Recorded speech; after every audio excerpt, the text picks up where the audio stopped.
Everyone, welcome to my channel. I am Gray. Today I'm sitting under my favorite oak tree, which is in one of my favorite park.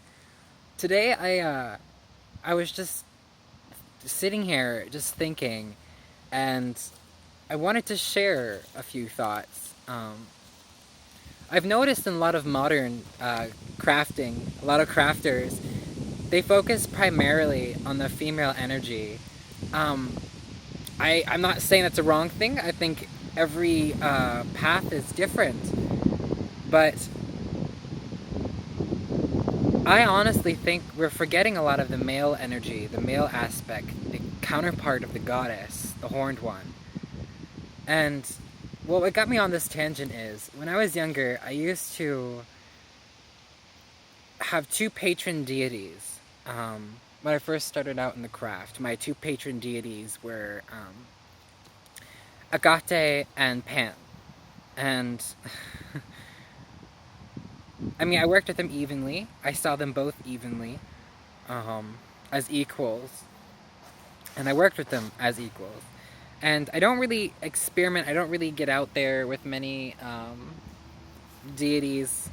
I have a small group that I work with on a daily or yearly basis.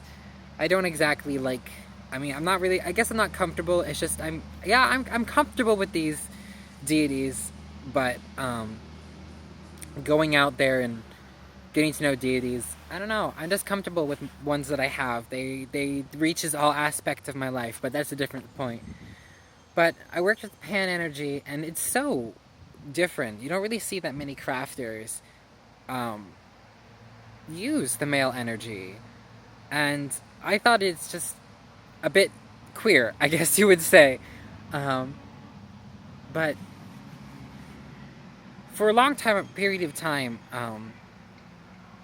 I was meditating. I was going into the underworld, like I usually do, my meditation underworld, because I like to believe I work with the Fae. that I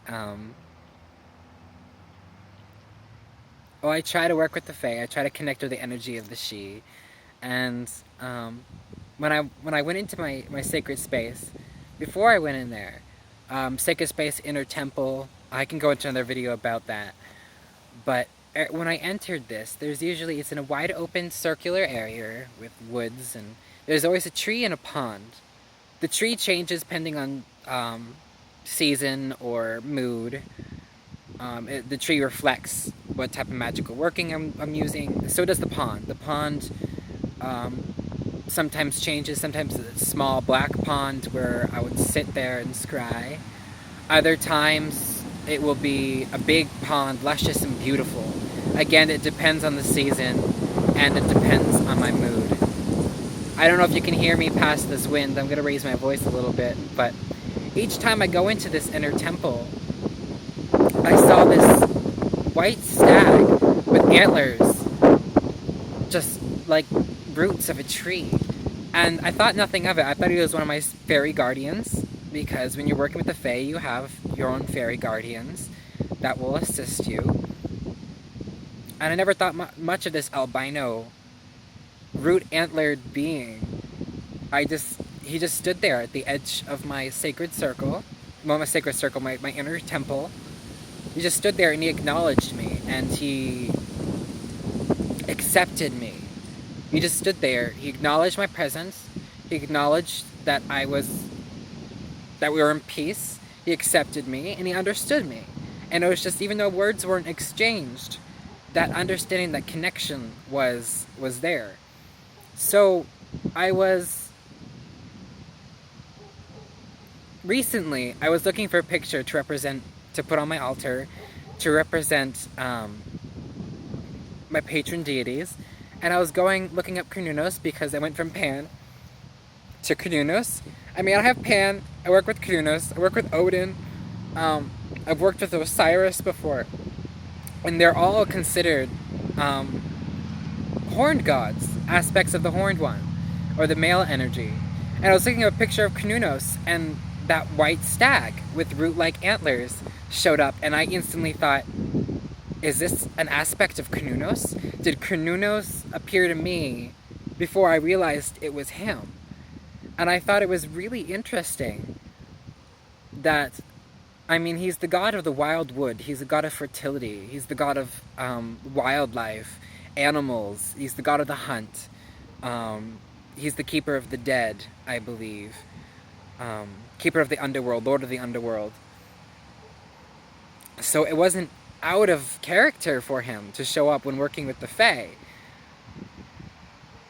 But I put that connection together, and just so many things just placed together. And I guess it's just, now that I'm rethinking it, I work evenly with the male energy as well as the female energy. And I know some witches are like, or crafters, I guess you can say, are like, oh, it's the female this, female that. And I went to this group and they're very female oriented. Like I said, I have nothing problem with it. But each time I went there, I'm just thinking, what about the male counterpart? Where there is female, there is male. Or where there is dark, there is light. Where there is good, there is evil. I know in different crafters' experiences, the female energy fits all of this, but for me, it doesn't. I just feel out of place without the other side, the other balance. And it's interesting to see what other crafters, whatever crafters have to say about it, because I find it beautiful. And I find my relationship with the god, with my horned one, with Cernunnos, with Pan and Odin, I find them expressed in my daily experiences. I mean, when I walk in the woods, I can feel the trees. And when I look at the trees, I think of the Green Man. And when I think of the Green Man, I think of Cernunnos, the god of wildlife. The god of the wild wood. The horned one. And I feel his energy in the sun. I feel his energy in this oak tree behind me. And it's a beautiful thing. I agree with it. I mean, I feel at nights, when I'm with the moon, with the eclipse, I sat in this very park and I watched the eclipse for 3 hours, and I just sat and soaked up the energy of the goddess. And they're all just beautiful things. I sit here and I follow them the year. I follow them when they do their dance. I follow them when they love, and when they make love and they fall in love. And I see the aspect, and this is with Samhain. He returning to the underworld, and the goddess is greeting him. I think it's a beautiful thing because I'm there with them. Even though I don't have a counterpart of my own, I kind of am expressing and understanding them.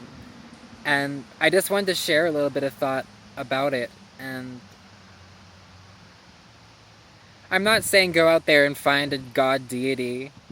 Go exactly where you want to do. Do exactly what you want to do. Practice how you want to practice. Just remember, even the most masculine of men, there's a little bit of femininity. And the most feminine of women, there's a little bit of masculinity. Because we cannot live without the other counterpart. We cannot exist without evil. We cannot exist without good. Light cannot exist without shadow. Yeah, we can go on and on and on. But I am blessed, and both with the goddess and the god, and my experience with the Horned One. He's been there with me for, Odin or Cernunnos. When I express the Horned One, I am putting all the gods into their aspect. He's helped me fight a lot of troubles, keep me away a lot of troubles. He's helped me understand my place. He's helped me reconnect with nature and with animals. When I worked at a pet grooming shelter, I saw him in each of the dogs, even the cats. I see him in the trees, in the grass. I see him in myself, and I can talk about my experience with Cernunnos and him in my inner temple. But as I said in my other video, I don't know if I stated this or not, when you're working with a deity, once you develop that relationship between you two, you get a bond. And even though you're not always working with this deity, you still have that bond, this friendship, this understanding. And go out and do it yourself. You can read as many books. You can listen to many experienced witches. But once you experience it for yourself, you'll start to understand the different energies and the blessings that come with it. So, thank you for watching this video. Thank you for visiting my channel. Thank you for watching again. Please like, share, subscribe. I would love to hear your guys' comments below. I love to hear from you guys. I really do. I would love to hear from you guys. Until next we meet, may good fortune smile in your favor. Farewell and blessed be.